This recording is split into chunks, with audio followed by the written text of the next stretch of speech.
Malawi Today. Bank versus Tabitha, Chawinga. So at some point I'll be saying Chawinga because that's how we read. And I made my encourage Kumano Tina Chawinga. Kumasinga kwanise throughout. So you bear with me, Tabitha, TC11. And then I'll discuss FDH Bank. And the reason why I will discuss FDH Bank second is because I think a couple of lives, a couple of situations I've discussed FDH Bank, but this is the first time I'm discussing Centenary Bank versus Tabitha Chawinga. And so I think it's just fair that I begin with the issue Chawinga, Tabitha, TC11. Now, one of the things that people need to be aware of is corruption affects not only the poor, it also affects people that have influence and people that have got money. Because at Malawian level, TC11 has got money. Even at European level, TC is okay. TC is a serious asset in Malawi, and his financial strength is open for public consumption. His knowledge for public consumption. For football players, Mastanga Rajina Tabitha, salary yao imakala online, imatapa chega. How much they are paid a week, a month, umatakuona. So ndandhandalama amene wawo ajina TC11. Kungoda ajina TC atendantozi chepese, ndantoni na kuti ndodeka basi. Chuma sichina swinthebo mwe wawo. Kuyambira ali ku China kuja, that lady was making money, that girl was making money. Kwachoka ku China anapita ku AC Milan. She was making money with AC Milan. She was the star of the team. She was the main player. The last 3 months she has just been affected by my injuries and all that, and I pray that she gets better. Kesi menendugamba ya Centenary versus Tabitha Chawinga kabena TC11 muzimva ngati my backs versus Tabitha as well, because nkhani kuyamba ndi my backs Centenary achechi wasana igule banki nkhani inayamba kali ndi corruption imene yamba mbuyo. And I'm calling on the bishops, I'm calling in the amena mayangania bank ama indesa banki ya Centenary kunena kuti inuyo Centenary muzipita ku court ndi Tabitha TC11 nkhani yange imene hii you're putting your bank into disrepute. The reputation of your bank is being put into dispute. Kuti inuyo muzipita ku court ndi nkhani hii. Nkhani hii inabwera kwa ineyo 2024 ija. People sent me this I came across this file ya Tabitha. So I've followed it up. Even in kesi imabita ku mediation before Justice Kalua, Tabo Kalua, I had already the file. I was following the case. So I just want to tell you, some of you, and also azojida. And also azojida ndinua mene magoda marina lawyer also azojida. Lawyer apa Facebook. Inanda ngakufuza ni magona ndinantoso azojida. Mulibe zojida kuyanganani even kungona profile yanu ambiri ndinoana onena kuti mulibe zochita ana ambiri school sumuna pange ena mukunyoza school ana onena kuti mulibe tsogolo. Your future is not clear, and chifukwa chimenecha future anu sili clear, so chifukwa chomwe nazonena zokuti chifukwa cha anthu amene akuberaniwa, anthu amene akuberani ndi you're busy. Iwe wamisa iwe oso chochita ndinu osauka chonchi chifukwa cha anthu amene akuberani ambiri ndinosauka ena sumaziwa ndikuuze inu ambiri Malawi ndi anthu osauka. You're very poor, and one of the reasons many mapangira react zinthu zanu how you behave chifukwa cha umphawi. But majority of your problems majority you are thinking capacity kapangire kanu kazinthu ndi umphawi. Mulibe chakudya chokwanira, you don't eat what you want in life, maja zomwe zapezeka. Umphawi, how So zimene zijazo zimapangisa even kaganizidwe kama kakosiyana. You are eating to survive. You eat to survive. Munthu amene akudya to survive. You know, you don't eat for entertainment. Some of us, Mungu anatidalisa kuti timadya for entertainment. Kuda kuja it's time to eat. It's time to explore. It's time to experience different tastes and all those kind of things. Capacity. You should aim to be that level. I have to say this to remove kaganizidwe pusa. You know, I am not needed. I'm not needed. Do you know what I'm wearing? This jacket. Do you know this is Griezmann, Anthony Griezmann jacket? You should ask your lawyers if they can afford this jacket. Tima lawyer tanundo mutifuse Malawi. I think if they can afford. Now, why do I have to tell this? When I ask you to contribute to this cause, I'm not asking you to contribute to me. And I don't need Ndamaza Malawi. I don't need your money. I have got what it takes. And I don't need a lot of money in my life. And I don't need to be a billionaire to be happy. I'm happy. I want justice for you. Akapolo inu nufuna chirungamu chikupeze inu akapolo. You are slaves. I'm fighting for you. Akapolo inu akapucheche. And I'll fight for you. Mukufuna kasimukufuna. But I'll fight for you. Fight out. Simukufuna kabena mukupanga matama shoti. Simukuzindikira. So I don't get tired and I don't get exhausted because actually it's a sign you need to be saved. Of course there will be a time mukakabina kwambiri pamene tiwena kusiyana kuti zikhani munganjo ya moto imene muli because ambiri muli munganjo ya moto even enanu you look at yourself and you're like I'm in middle class. Oh, you are poor. You are in the poverty line. I was talking to a certain researcher yesterday, and he was saying, "Good in 2018, anapita kumudzi wina wake apabanga research. Awabanga research, anakumana ndi munthu amamfusa mafuso. Akumfusa mafuso munthu uja anayankha kunena kuti he said, wakhala 6 months asanagwire 100 kwacha. This is 2018. Testimony, kapena kuti experience, kapena evidence. Researcher uyu wanduza unena kuti anakumana ndi munthu anamuza unena kuti akhala 6 months ineyo osagwira 100 kwacha. I don't know even how to put that in euros or in kwacha. How do we find cancer? Mauza bayano. I'm not someone to play with. When I demand kuti mubange contribute, it's because I'm doing ntchito yanu and I'm trying. Madaliso amene ndikubweresa on Malawian country. Madaliso ena ata ukanika chifukwa inuyo simu kupangapo kanthu. You need to do something you need to contribute to the cause. You need to be part of the cause. It's legitimizing. Ineyo seeking kuti mubange contribute to the cause is to legitimize the cause. Kuti ndi cause yanu. Do you understand that? Hey, so kubereka uje background kuti wandama zinga. That is not important at the moment. 90 billion ija we tawisa use different things. They are trying to take this money 90 billion yodi ndi tax yano akubelani. You want to say Kamangira tima 200,000 tima 20 but to 2,000 tumetu kubereka ticha tipase detail. And I'm not going to be bullied. No one can bully me. People have failed to bully me when I was in primary school. People have failed to bully me when I was in secondary school. People have failed to bully me when I was in the university as a student. And when I came to teach as a lecturer at the University of Malawi, they failed to bully me. No one bullies Kamangira. No one. You can't bully me. And you are going to contribute. Contribute to this cause because I'm saving your asses.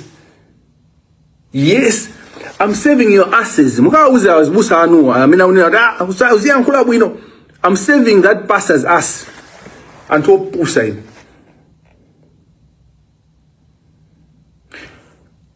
Mamudu kungozaza mamina basi. ndi utuchi. Mitu ikulu yolemera heavy load. Mitu yanu ma heavy load kuma mamina to. You can't even understand. Kuri muntu akuti chani. Basi dismissive. Hey, amene ucha. Hey. Where are the men in Malawi? Kode atsikana inu mukamati ife nda amuna akazi inu Malawi mukamati amuna ake ati ukuthi. Which men? I mean, where are the brave men in Malawi? Because women, you are attracted to brave men. Where are the brave men?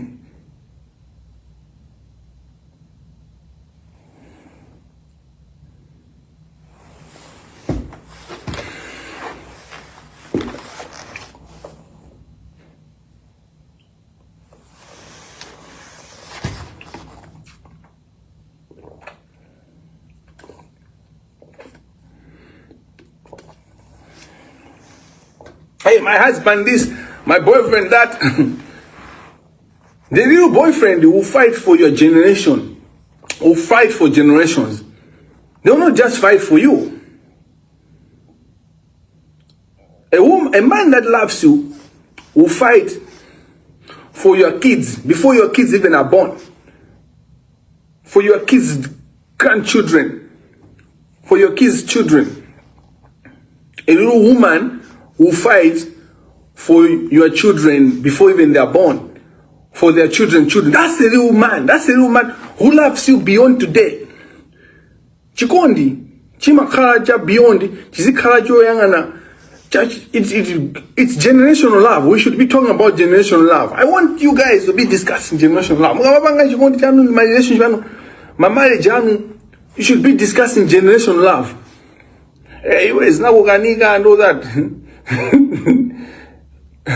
You might be different. That's why, when you're different, that's what happens. I think differently. And I look at things very different, obviously.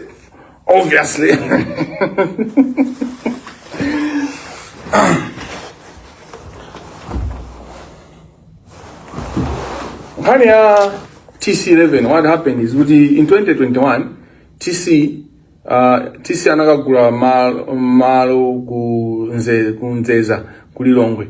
Anagula malo aja anapezapo mali manyumba osata 5 or 4. Malo aja wagula TC anagula kwa bambo dima itembo. Matito zona nzaka matsikulina ndika tenga all the documents in the file. Then ndika awerenga mafile aja. Ndikaona my documents also a file, not my file aja. Atagula TC11 because of her vision in real estate. She wanted to invest in real estate. So anayamba kubanga build. Malo aja manyumba aja ndikwa jugula. So anagula malo aja 37 million. According to the court document that I've read, anagula 37 million. Ndukwa jugula malo aja ndikukonza nyumba ija kukonza chicho se ndikukonza ndukha standard ya TC11. You know my standards that TC11. TC11 ndi mfana wa standards. Ndi mfana onena uta anachokera kuhewe kumudzi. TC itu story yake. So I'm discussing these things that you can relate as a Malawian kid, as an adult, and as an old woman, as an old man. Everyone should relate to the story of TC, Tabitha Chawinga. So somebody is we love Tabitha. But other people, when they look at Tabitha, they look at a man, they look at an opportunity to steal. Akamona Tabitha. Ama yangana bu mwayodi umututa muombe. Anantamina maombedwa si antoka ubanda Juma. Even Antajuma and Hamina ndio story ya mandipa antokondedwa. A treasure, national treasure, because TC11 is a national treasure. Why is TC11 in court? Why is the country not concerned and worried? Could TC11 and court fajal? Hey TC, you are a star, you are a queen. Ajina babla banda jasanga kali mukoti Zambia anyhow. The country will be shaken. The government will be concerned. The Minister of Justice will be concerned with our football star ali mukoti fajal, because you are stressing Tabitha. You are stressing the Chawingas. Malawi is not okay about the Chawingas guy. The two girls, Tabitha and the sister Wagoja. TC6. I don't know why they are not TC10. They are unique. Those girls are unique. You stressing the Chawingas. There have never been a family like the Chawingas in Malawi in terms of, putting the map, the flag of the nation. And these people, the Chawinga, the elder sister is in court. The country doesn't know and doesn't care. Why is it? They don't want to find out what if I in court. Anyway, TC anachokera kumudzi. TC amaenda pansi opanda sabato. Kumapita ku school. Chifukwa cha zinthu zina analipira kupitiriza school TC. Kena kwa nazapeza kuti obwera ku planta, kena kwa anthu amubanga. Kuyambira kalekale TC has always been ni mfano one team. She's very, big-hearted. She's a big-hearted person. So she was playing football. When I follow her story, she was playing football with the boys. And she has a energy that even me, ndima muona TC ujode ata undika haimozi yoka TC uja kunimenya pa nitakuzuwa suri ndapondedwa. Kumasukuri anga ndimalize nitakumukazika basi nitakumenya kache wene ata kudabwasu. Kuma ukamona TC uja even nyakaima wima jonchi muscles amena mabwera. Why? That's not a build up yalero. She went through problems. She faced struggle. TC11 no struggle. Anavutika kwako mphawi unamulepheresa kupanga school TC. But she saw football as something that was her way out. And when she found football, she put all her heart in it. And she put all her heart in it, and then she was very kind. She took care of her family. She took care of her sister. When she found a green pastures in China, she made sure kaya go Sweden, kana go TC, anamuita naso. So bale wake makamba nkhani mene younger sister wa TC.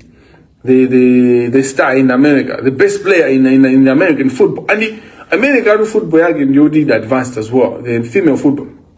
And she has been the best player for 2 years consistently.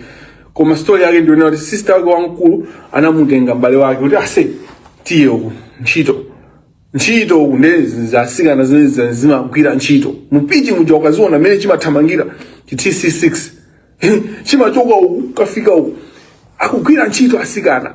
They are making money, clean money, living their life, their best life, but giving out. Even akamamenya national team kulibe ko player in terms of heart. Kuli player skill ndikwaziwa mene muja muli sikali uja muli this other girl who has just won the UEFA Conference League. She's an amazing star. Damina amachinya Malawi kwambia amachinyira Malawi. She's the better striker. She's very good with shooting and all that. So there are more players in the nation team, and we need to talk more about our girls because football, female football is much better. The reason why I love female football and why I want to be a coach in female football in my other life when I finish, because I'm not going to practice the law or to do these things advocacy for 30 years. No. Within 10-15 years I would have done enough, and then I would go into female football because that's my passion. I always want to go to the weakest, to the vulnerable. The league that is not the game that is not sponsored enough, the female football. But if we are to be successful as a country globally, the female football, if everybody the sports, the female football. Anyway, we're talking about Tabitha. Wajoka mavuto, wajoka kuhawe ku northern region in katikati. Kuti muntu amayenda o barefooted. Wabida ku China kuja, she was a star ku China kuja. Then wabida ku seminary, waina ni mbale wake. Kena ku 2021 the mina capacity yamba kugula ma property. Atapeza so advise yangu. That's you need to invest because she doesn't want kuti azapangirita azapempha so kwanthu inuyo. Kuti akazadwala aisa kupempha ni kuti tisonge Tabitha and all that. She doesn't want that, so she invests. In 2025, wajugula manyumba wamanga manyumba ake wamalizaje nchani waikamu rent. Kuna bwera chikalata ku bank kuchokera ku my backs. Now, hear this. lawyer wa Tabitha mena mabanga china chijose chogula malo kutantani ma transfers anali Edgar Kajere. Snake njoka Edgar Kajere. Achina Edgar Kajere muona Tabitha anaona opportunity kuti timujere mtu. They had already said amamupanga study anamudigira kuchoka 2021 kufika 2025 angomona kupanga akupanga invest kuchijuda malo ajinje 2025 alentalo amene muja my backs anabwera time ine I think ita sanduka Centenary Bank sinduzwa Centenary Bank yahamba lilio koma ndipompana koma imagine Centenary Bank imagine my backs. You know the other interesting thing, Edgar Kajere anaye lawyer Tabitha kugula Zonse, but ndiye samena lawyer wanda was my backs. These are pretty white and cross jimene imadipanga retention ndi my backs. Ndiye achina Edgar jamba panga mali. My client yetu mabita white na Edgar ama kuona ni kuti resources yangu yodani yeje ndikumayuza my financial institutions kuti akuombeni. Akubele ni telechede. Akujele ni mane. Akukwapule ni makofi. Akumaso. Because kumeye kutukwapula na makofi akumaso. Kofi la kusaye kumaso. Kofi la kulima pwedeka luposa la kusogolo. La kumbuyo. Ana mmenyambama TC kumaso. Financial. Kumbwele sila chikalata. Chonde na unena kuti iweyo TC nyumba imeno magula. So this is the movement abanga ina Edgar Kajere kugwisa nchito my backs imene bado yi sentina anabida kwa mfana uja kumuza unena kuti through my agent senka yoja she's busy playing her game, doing her stuff, ndalama zimena kubanga yoja she has to invest, but other people have to be invested. So para sister wanga mama mutandiza with and how can know now the education Joe Chepa. So Tabitha, you should have another idea. Even though she's a star and she has money, but she was deprived, not of her making, come her own life. She didn't have the education that she would have had, and that continues with her. And there's no shame in that, but that impacts her life. And that's where no one should lie to you. Unena to school siyo funigira. School ndiyo funigira. And Tabitha will be the first one to tell you this. Kuli school ndiyo funigira ine moyo mwanga. Na pusisidwa hapo. Ndipo ninakabelelwa. Ndipo mwina sonda belelwa hapo. Chifanya nazodi mwina school sina finga na yoba level ina yage. So wina aga saza kuna mizeni. The basic education is very important. You can pursue your careers, blah, blah, blah. But school is important.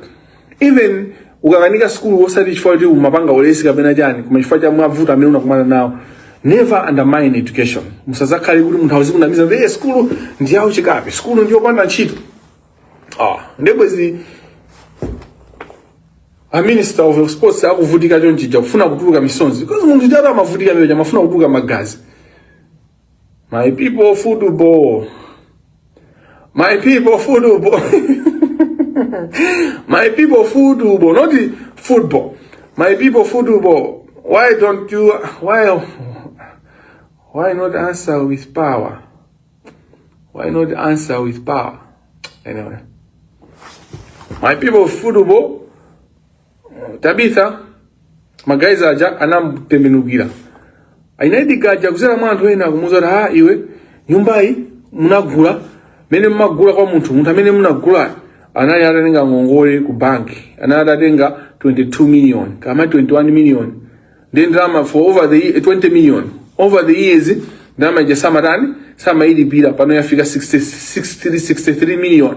So this person always the bank is 63 million. Ndiyo nifati sana libile tikugulisa maloa. Iwa ajakuziwa buno udi Tabitha ujawabanga invest in property eja. Ndipo property eja is no longer 37 million umwana gula eja. Property eja ili more. So they knew what it's worth and Tabitha andindama. So Tabitha ujataona ndiruze ndama. Ndiye ama user so around you. Ana user kala sports. A football kuja. Mandwena agoda kuja.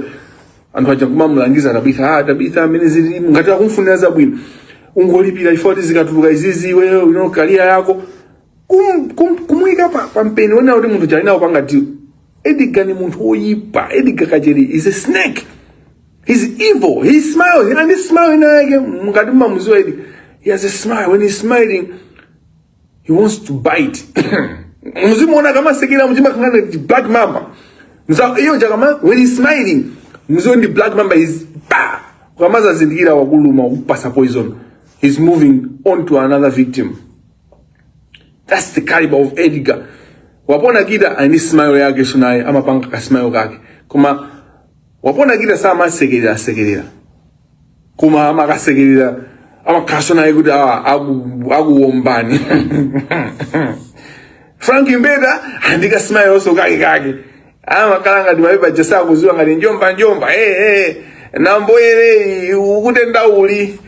Yo, azoelele njomba. Ibabeje ukusisika ndiji yao chako kuna ngati nimbale wanga amene Muslim zanga. Kukama zindikira wakumenya makacha uli matope. Wapita. I'm also starting to study corruption and Islam in Malawi. This is something that I want to do soon. I'll be studying corruption and Islam in Malawi. Because I've studied the Indians, Amweni, and I should not say Indians, because the going out to must particular one bit. Take the India. See, Tanzania is same way. For our Pakistan is on the Amweni, Mapaki, and Mapaki are Jaslam. Bagwambi.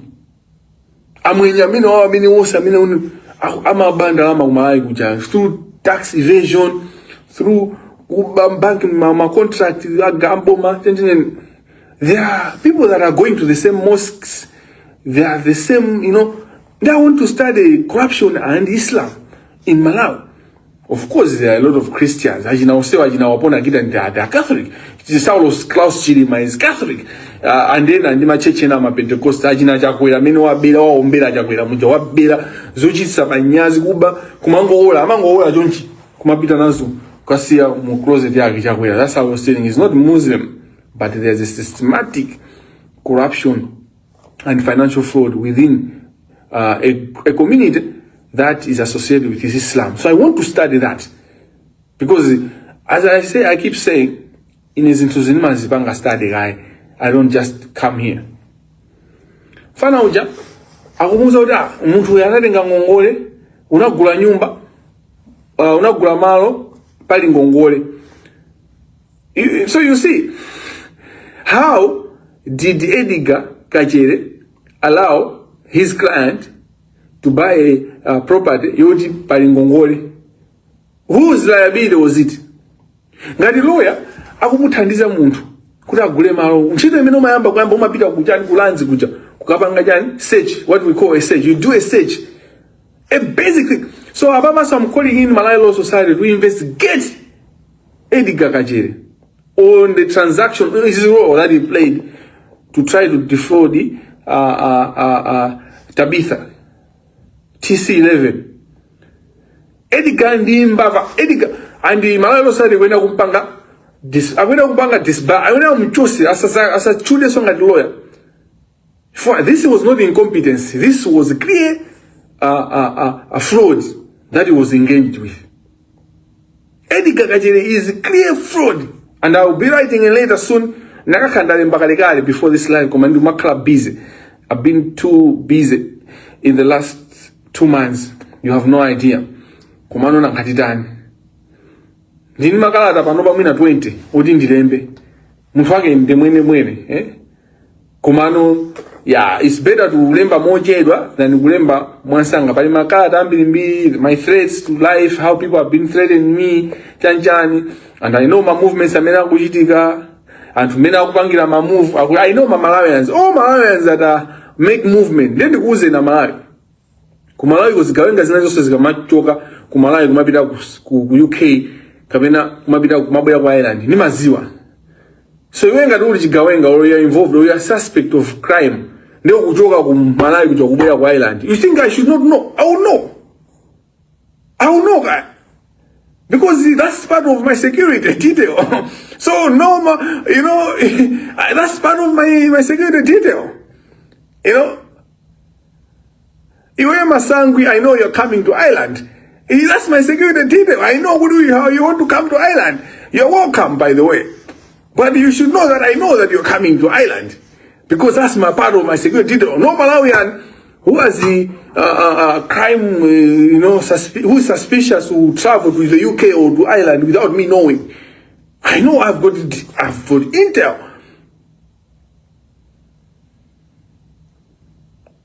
You are Malawi. The people you're working with here, I know their movements. I've got Timahule don't say on information on me. I know them and I want them to get that information, because that's how we're going to get you. For system, so I follow you. So welcome, no, Masangu, you're coming to Ireland. I hope you have 1 hour. We should meet and talk so that we can talk about Jasoa, Robert Jasoa, and also UTM, good direction, UTM, we go in Ediga, Kachere, Njuakuba, the Malawi Law Society knows this. So, anampanga move mutu emwe ndiloya wa edi wa TC emwe anakabresa deal ku my backs ndikuuza my backs ipange move imeja ndikuweza oda kumpanga mfana kuti iwe unagula malo awa 37 million komano malo muntu amene unamugula andingo ngole ya banki imena 20 million ngongole koma pano yafika 63 million. How does somebody borrow 20 million and then is supposed to give back 63 million? That's how these banks have been stealing from you. And there was a bill that came to parliament, what we call ina ubanga limit kuti muntu akabwera ndama ku bank akaniwa kupereka ma interest ajazikwera kumaika fika interest yotere kuti ndama jira kwa muntu ngatabwera 20 million ngati ikafika 40 million basi tere ba isikhale pompo isapitire pamene popo. You know what the banks did? They paid my MP. Bill jena inasekedwa. That's why andungatayina the speaker Suleiman ndenda mpezela zake zambiri mbiri. Musa kusisike kumona ngati Suleiman fights for you Malawians. He's a criminal.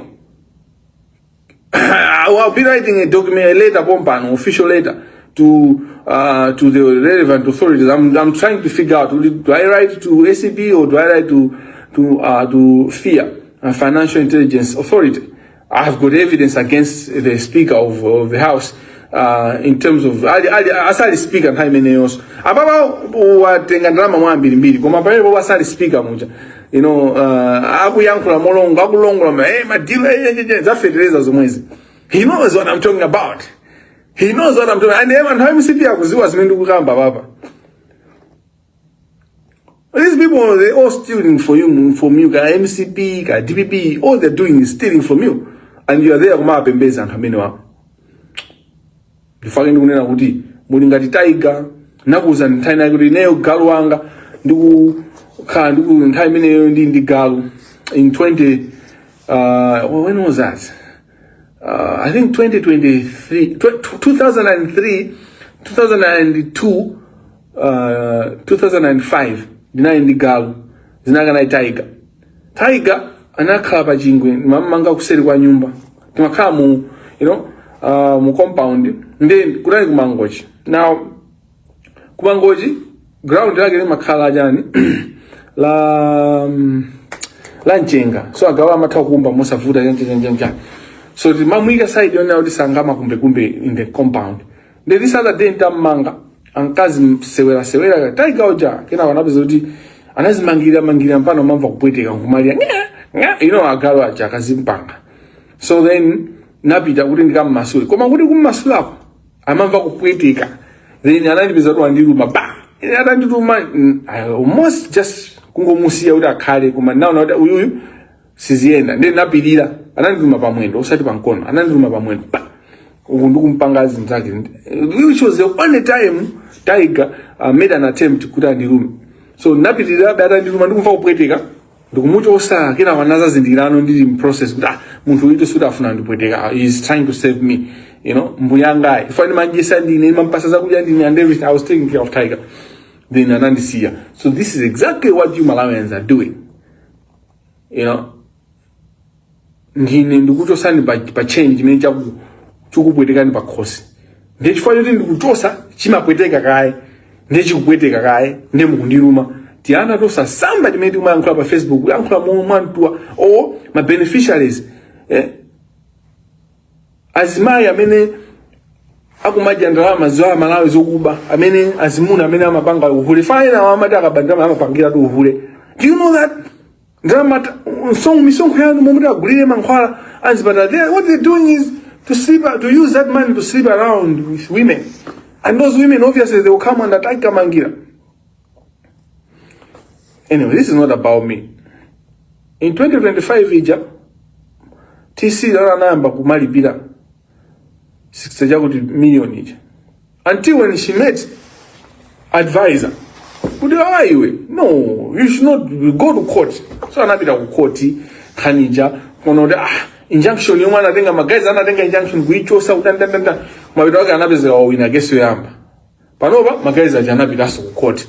So kesi ikuenda kuyamba pompano koma ineyo ndikuona unena kuti ndi uchitsiru kunena kuti nkhani imene yo izipita ku court ndiye nkhani imene ndikufuna ite inu Centenary Bank nkhani imene mwena kuchosa in fact mwena kumpaka kumpazeni ndikumpepesa TC Centenary Bank. And what you must stop the criminals my bank is one of the most growing bank. Centenary, my banks. And why is that? Because the church bought that bank. What criminals do, they hide behind something. So, bank ya mpingo, and amina wanga invest mene ujagwa mbila toka, amina kwa bila Malawi. Because this is historical. It happened in the bank of the Vatican. You know, the bank of the church, where the mafias were keeping their money in the bank of the church, the Vatican, at the Vatican. And this is a scandal. The reason why Benedict XVI retired was a financial scandal that happened. Financial fraud scandal that happened. That's why he retired. And he retired not because the Pope himself was involved, but because the council, some cardinals were involved. And I'm also in the aggressive cardinals, because some cardinals have a powerful. The substantive power, Zokuza, the northerners, the formal power versus substantive power. Vatican, they have substantive power. The Pope is the leader of the church. Substantive, not in official or formal, but substantive. Some cardinals have power. In fact,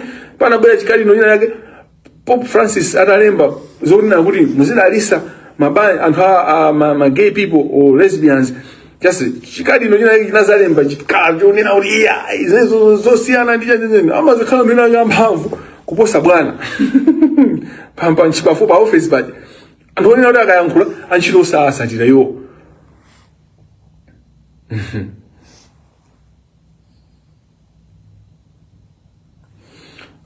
Centenary Bank, when I fufuzile, before you know, what you must know is because in the bank yam pingo, the criminals will invest in that because people will not suspect criminality.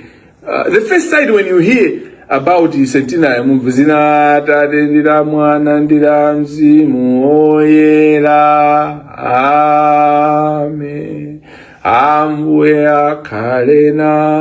That's what comes into your mind. People use the church to do. That's why we have Bushiri. That's why you have Prophet Bushiri. He uses the church as a cover. He's a criminal. Bushiri nakuzanuri Juni Safika Mangire. Okay. Niko kuumbusani. Nane na kuti Bushiri sifika June Amangidwa. So ngania TC ndizabwera TC 11 ndizabwera so zai tambasula kuma so this case yanandibasa in 2024 and hamina kuzuwa zankhani kunduza nkhani tukwenda njenje, and I've kept all this. My whistleblowers, you take me for granted. Mauna ngati kuti Kamangira hi ndikamuza information hi and Waulula. Where do you think I get information? I'm not in Malawi. How come I have the latest information? Because people trust me and they give me information. And there haven't been any blowout of my whistleblower. And no one will know my whistleblowers. No one. I challenge you, Boma Manova, I know people in government that are discussing to pay people so that they can, I can review my whistleblowers. You know, they are paid women to get to me. Not even my girlfriend can know who my whistleblowers are. I swear to you. Not even a woman in my life who knows. Not even my mother knows who my whistleblowers are, because I'm not stupid. I don't trust even my mother with this work. It is God that has appointed me to do this work. So why should I trust my mother? My mother doesn't know. Let me tell you a secret. And when there's a chance, my mother will tell you this story by herself. When I started calling out my mom was hurt. Because my mom loved Chidima a lot. And she was hurt when he died, Pangozi Yandege. And when I was speaking about the corruption of Saulos Chidima, it Zinabanga braced those wounds, you know, and she called me and told me so many, you know, it was a difficult time, but I had to stand firm. And I told my mom, you either choose me as your son, or you can choose Chidima, the corrupt guy. Go on. That's what I told my mom. And I told her from a place of love. Because my work has nothing to do with my mother. My work has nothing to do with my kid. Anyone who I'm in love with, so I don't tell secrets to my partners. I can't, because I'm not stupid. The power that God has given me and the wisdom God has given me, the tenacity,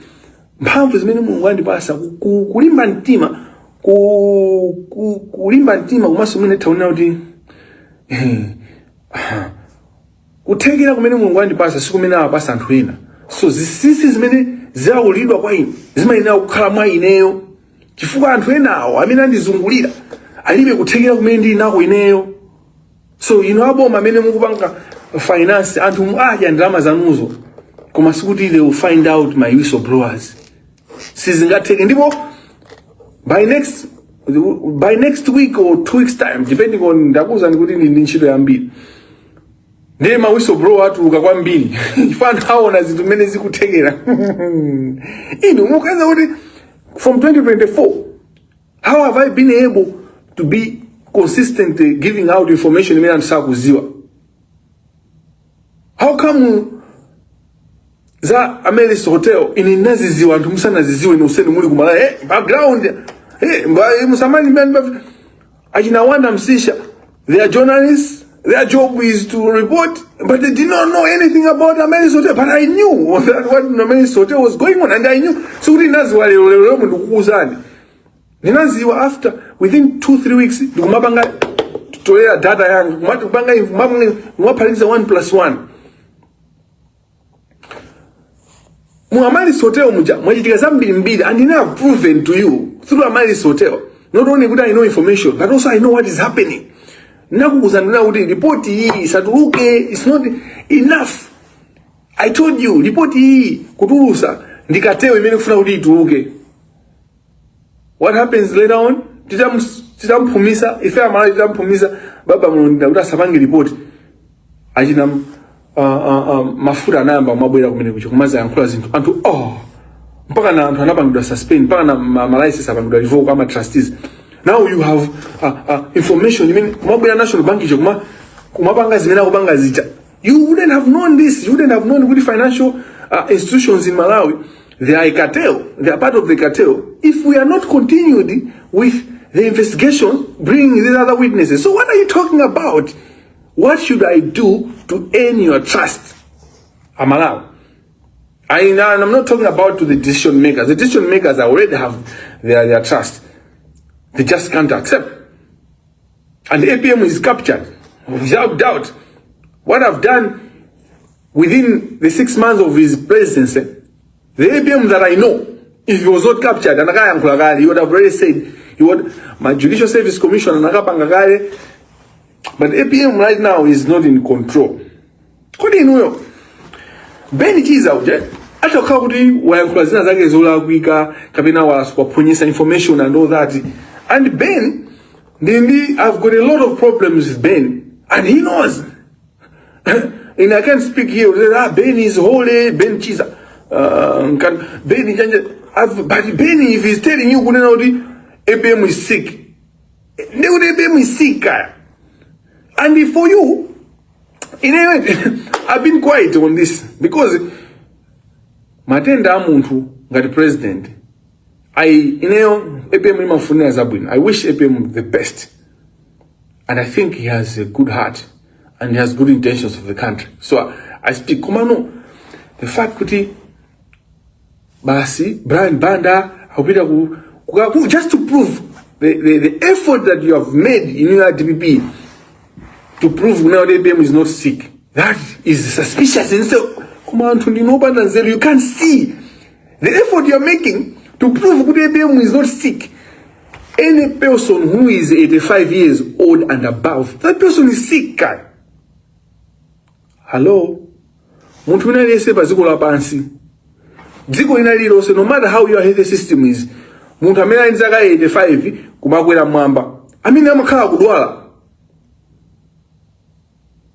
unless ABM is not 85, he is 85 below, maybe, not even 75 below. Kumu mthango figure zaka 75 kumapita huko. Amkhala kudwala kaya. Ndimu kumanina kuti ABM akusakudwala. Even mina mabanga campaign ABM tunansanga president mweyo udawo, and there is no problem with that. But you can't then be making effort to prove now the ABM is not sick. ABM is sick. He's 85 years old, for God's sake. No person is 85 and above and not sick.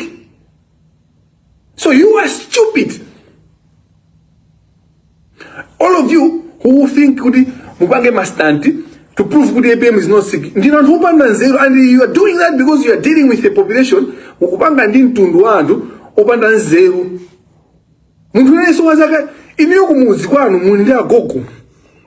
Agogo anu alangofika zaka 75.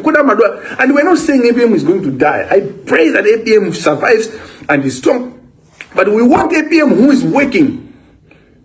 Why should ABM make an effort all the way? I mean, would you do some Judicial Service Commission? There's so much work. He's feeling. This is sadness. The nation should feel sad that a whole president can make the effort. Kubida kuchoka mabida kundata ukapeleka ulemu kwa brother wake mutaukanika ukasegulira nsika wa foja. That's a huge thing. Imagine ndinkane ikuli manager kumanga mina azungulira ambili numabanga ndali kumasumba tandali. You don't know politics, you don't know how to run the country, you don't know how kulongosula zintu, you don't know.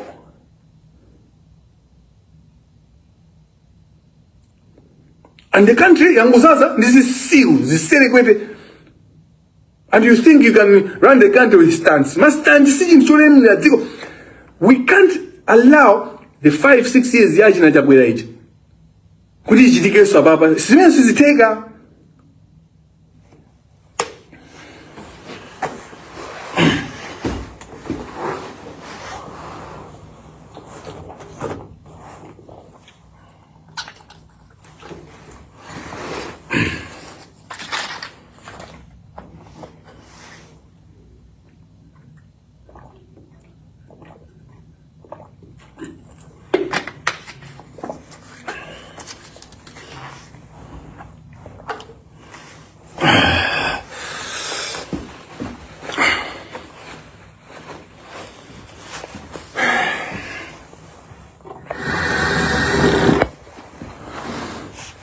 FDH Bank.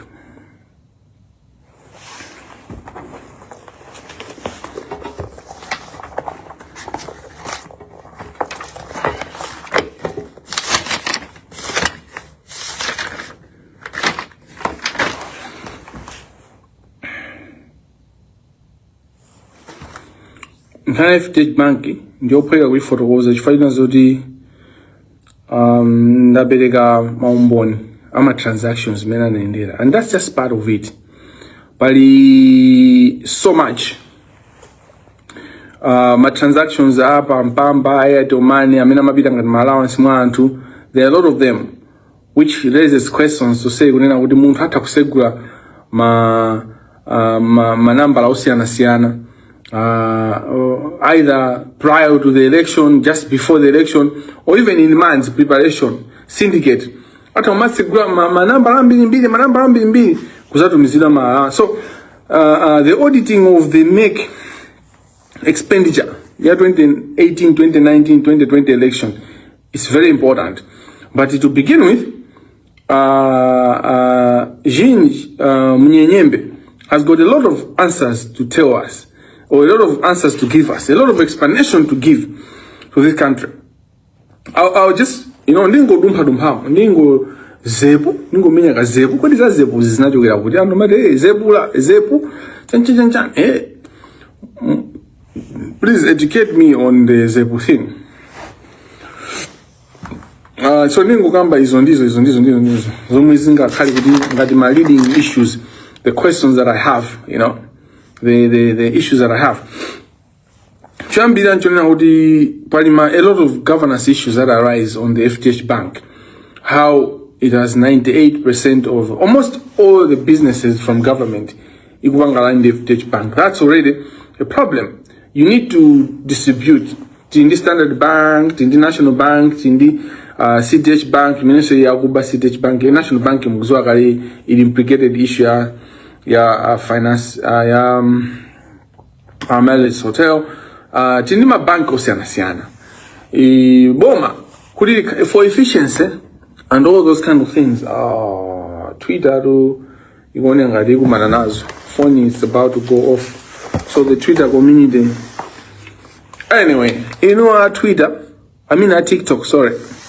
TikTok, you join the Facebook. You just go to Facebook, Alexius Kamangira. You find me. Phone igazima, mugauna blank, the phone azima. So the phone that I'm using on TikTok is going off. The pani. Komankani ndia TC11. How Centenary Bank, beginning with my backs, is trying to not only defraud this person, Komano, to bankrupt this person after hard work, and so you expect that player to perform for your nation team when they are stressed about ndarama zoda zigwira nchiro apanga invest kuti akazapanga retire asazama kupempheni ajinaidika ndikagulukena kakufuna kutika tani kamuombe ndipo kakafuna kumuomba for years, and they are not ashamed. They are very bold about this. Zinzonina kuoneka that straightforward, and I wonder how this case is still proceeding, because it was supposed to be to kudite samalire pamakhala samali judgment where you look at the facts ungoona zinthu zoona zizu palibe bura bank it doesn't have, ndi magesi amene jawangata china Ken Manda chakumandisumira ineyo kakuti ndaonongera mbiri, like what the heck. Iweyo Ken Manda undi mbiri yoti munthu angaononge.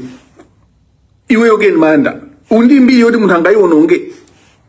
Ndi apatu za anyerera Ken Manda anthu awauza kunena kuti izimene msatu azisiye njonjo. Ken Manda aindi mbiri yoti munthu angaiononge. That's the question. That case was supposed to have died kale. For Ken Manda alibe mbiri yoti munthu angaiononge. So usungama bide kumakasuma kuti wakuti akufuna kundonongera mbiri, he wants to awandonongera mbiri yanga and ilibe 250 million. Mundi mbiri yoti munthu angaiononge. Mbiri yonongeka ndeti yononga patiposo.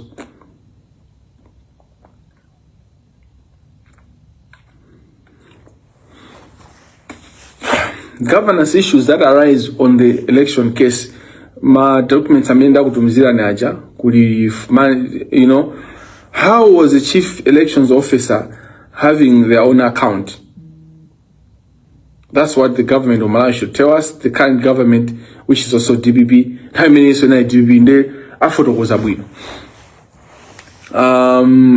Anarola ndani kuti alufandika kind account yage. The chief elections officer. Why did we need the chief elections officer to have their own account, bank account? One of the things that you realize is with my transactions ambili amenana yenda ku FTH Bank, high manager anali oda bwisa andi sigulodi mawa kuli zisanko. Sigulodi mawa kuenda janje unadusa ndalama ma billion amene mpaka na panopa daliso kabambe safotokoza bwinobwino kuti ndalama zimatuka zimapita kutiko. Where was this money going? So the Kamangira Reserve Bank of Malawi enables corruption. This is what we are saying. And this bank says zimapanga choncho. Ndikufusa ndisanzo. Ndalama imene inapita kwa Chakwera. Yomwe maina which was too much money, 60 something billion, which he was supposed to spend for a year. It was too much money for that state house. Within 6 months, in drama zijamukuti zinata. Zapita kutiko, no one is trying to follow up with drama's measures napita kutiko, and you are saying you want to end corruption, you want to save this country. They should give back that money. And that is also now also our MCP, our DPP, now also budget is so jina. Zima budget is good. So I think that we're not serious as a country. Serious, serious.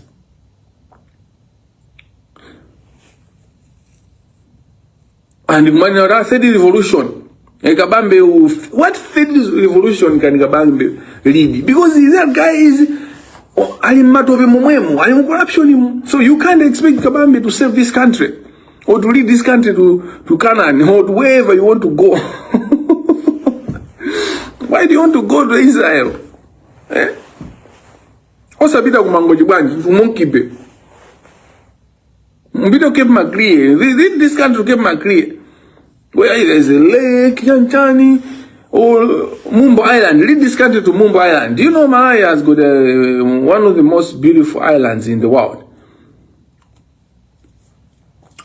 The transactions that happened around the election case, Nizovuta.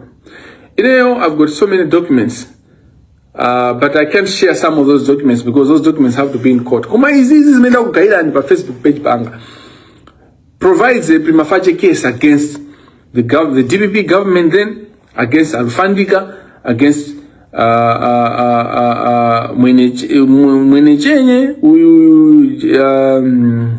this lady Jesse, who was signing up accounts. Against all these.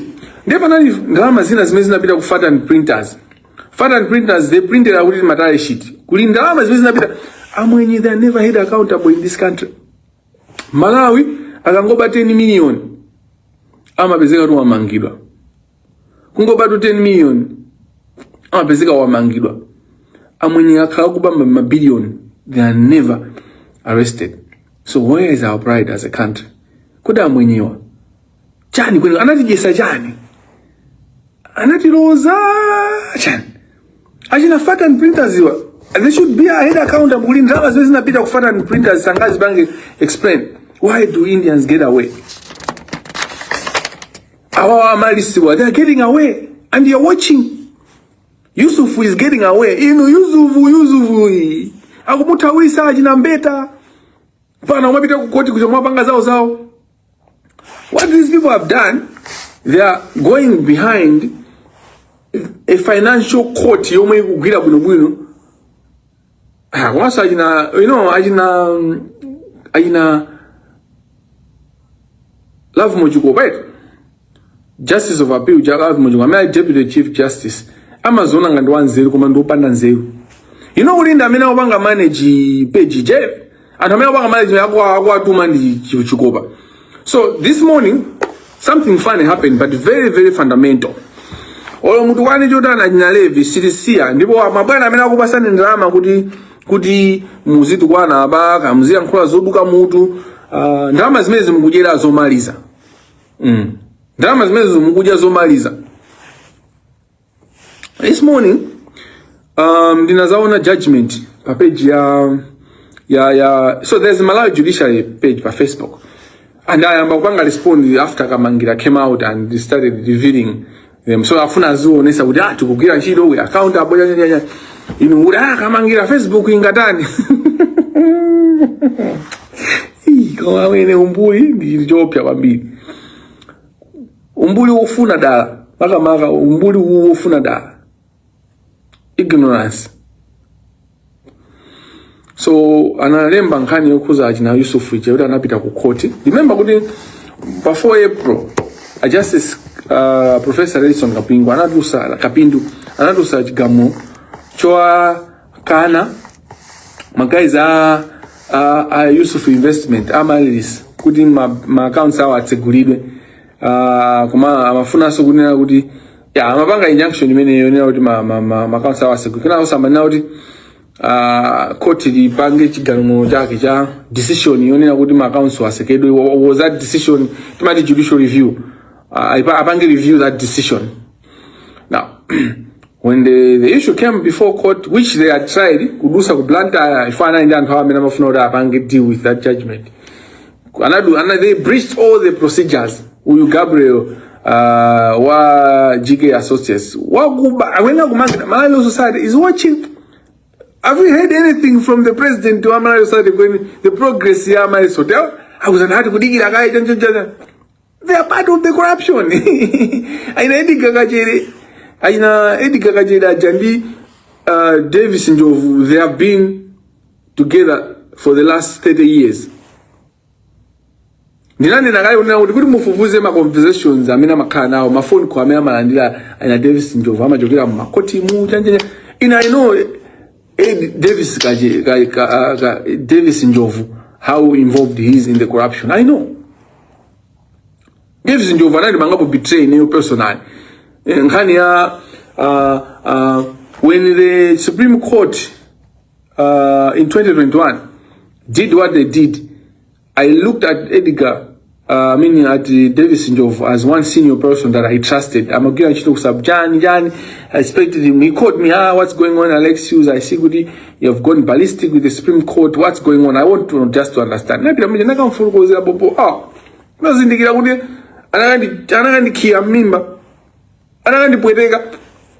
So I know a lot of people that I've trusted in life who I no longer trust people because of what they did to me, how they did it. There are a couple of lawyers that represent themselves as clean. Kuma actually amino ndindo opsha kwambiri. For amino ndamina madiro ajama kamumu kuma sawa onegea. So ini Davis Njovu sangani pusise. How he behaves. You know, I hear ku annual general meeting ya lawyers amakambira. Hey, amina anabanga ligi report ya Malawi Society ndani zo pusa zenzen. Davis Njovu, I'm watching you. Ndukuona iweyo Davis. Mamuvu wako ameno ubanga. You can't stop me. And you can't stop Malawians to demand accountability from their government. Malawi Law Society, Malawi Lawless Society has enabled the corruption. They have allowed the corruption to continue. But not anymore. We will not depend on Malawi Lawless Society. We will do it our own way. To hold this government. Good governance, Malawi Society, they have a lot of power. I know how close McHavin Ngwata has become with Frank Mbeta. And what all you need to do, McHavin Ngwata, Vice President of Malawi Law Society, has become too close to Frank Faluku Mbeta. Mukanga law film ya Frankie ya McHavin Ngwata. You know, the last 2 months, kwa wandrama zingati zojoka kuboma ma settlement, kamena kuti ma judgment, it's simple. You can trace these things many maninas, yeah? Kungoona kuti law film yao boma la yali bila zintu zao zaenda bwanji. So the leadership ya Malawi Lawless Society is captured, and it has always been like that. It has always been like that.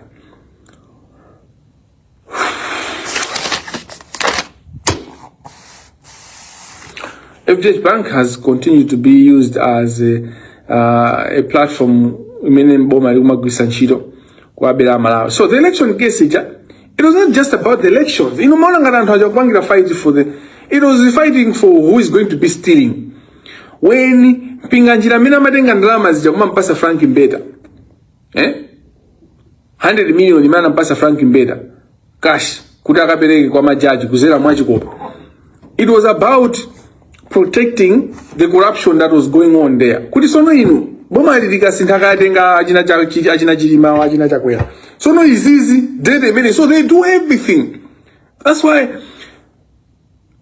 Tomu Mpinganjira took it upon himself, kaya mfana ndindani, ndi a judge, Mike Tembo. Because the risk, it was the whole bank at risk. It was the whole politicians, machanchani.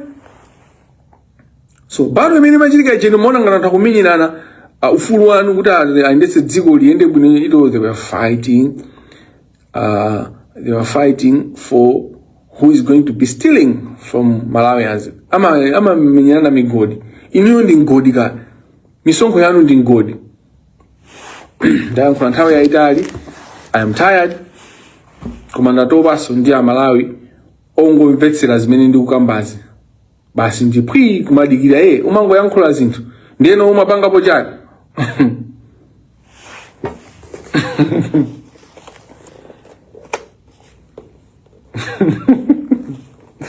Ina bwidi. Nani kukanya kwa wa. Wali ya nyumeneje. Dende. May God bless the words that we have shared, the stories. May they build in us. May He build a fire in us. May we come up with energy, ideas, and the desire to change our country. May God transform us. May He raise an army, His army, to destroy the evil ones, to destroy the cartel that is destroying people's lives. May God save the children that have gone to the hospital and failed to get medication. May they still be saved. And those that He wants to take, may they die a painless death. May they die in peace. May You protect our president from the capture that is undergoing at the moment. May You burn the mouths and the lips of people that are telling lies to the president. You are a God that is a God of miracle, and You have power. We pray that You should burn the lips of the people that are lying to the president. And may You awaken our president like the one that we saw during the campaign. We pray all this through Christ our Lord, who lives and lives with You.